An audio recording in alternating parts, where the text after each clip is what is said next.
Hi everyone, my name is Mark Quinn. I'm a tax advisor and chartered financial planner based in Portugal.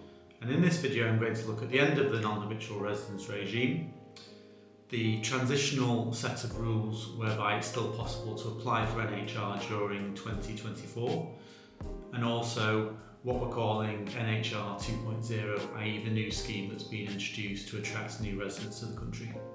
So just to recap, in my last video we were hopeful that even though there was a proposal to end the non-habitual residence regime with effect from January 2024, we were hopeful that the proposals would either be reviewed or watered down in some way.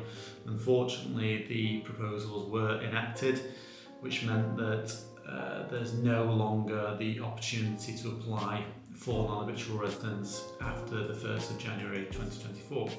However, there are three pieces of good news. The first one is for existing non-habitual residents, the second is they're introducing a transitional regime, and the third is the creation of a new set of tax incentives, and I'll discuss each in turn now. So firstly, for existing non-habitual residents, your position is secured.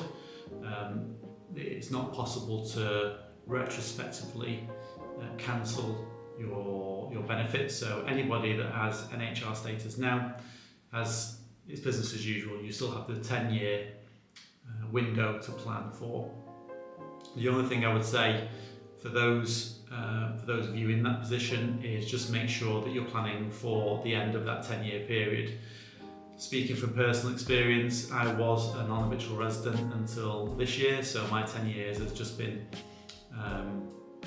used up. It's flown by, so it will with you, and just be aware that there are certain planning points you can put in place as early as year 2 into your non-habitual resident status. And if you want to learn more about that, I've put a link below to an article that we wrote on future-proofing yourself after NHR. The second piece of good news is that the government didn't completely shut the door to new applications from the 1st of January, and for some people it's still possible, even into 2024, that you'll still be able to qualify for non-habitual resident status. And you do that by fitting into one of the exemptions that they've created as part of the new law.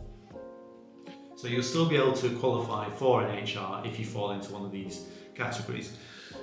So if you have a promise of employment or secondment or a work contract before the 31st of December 2023, and where the work is performed in Portugal, you'll still be able to make an application. If you have a contract in respect of a purchase, lease or use of a property in Portugal that was concluded before the 10th of October 2023, again you're still eligible. If you have a reservation or promissory contract over a property in Portugal before the 10th of October 2023, again, you're eligible. If you enrolled or registered your dependent in education within Portugal before the 10th of October 2023, that's another way of still applying for NHR. If you had a residence permit or visa obtained prior to the end of 2023, again, you're potentially eligible. And the final point is a residence or visa process that was registered with the relevant authority before the 31st of December 2023. Now, on that last point in respect of getting residency here in Portugal, what we saw in the past was that if, for example, you were going down a visa process, it generally consisted of two parts. So you would apply for an initial visa in your home country. So if that's the UK, you'd go to the embassy in UK or Manchester. They would give you a stamp in your passport, which would allow you to travel to Portugal and spend a period of up to 4 months. And during that time, you can conclude the second part of the visa process, which will be done at the CEF, the Department for Immigration. And after the second stage, and you had your full residency entitlement, then you were in a position to apply for non-habitual residence. What we're seeing now, however, is that as long as you have some sort of application reference number or case number, we've seen on a practical basis some lawyers and accountants able to achieve NHR status for some of our clients, even though they've only gone through the first part of the visa process. And generally, it appears that it's very much dependent on the local tax authority that's considering the application. So all I wanted to point out to you is you don't necessarily need to go through the full two-stage process. Try and get an HR status as early as possible. As you can imagine, there's going to be an influx of applications in 2024, so the quicker you get in the queue, the better it's going to be for you. And the final piece of good news is that as part of the law that was introduced last year, which is effective from the 1st of January this year, the government's actually introduced a new tax incentive scheme. Now, there's no name for this scheme as such yet, like there was for the NHR scheme. So some people are loosely calling it NHR 2.0. It's probably not very accurate because the tax incentives and exemptions are much less attractive than NHR was, and it's a bit more restrictive in the sense that it's targeted at people that are involved in scientific research or innovation fields.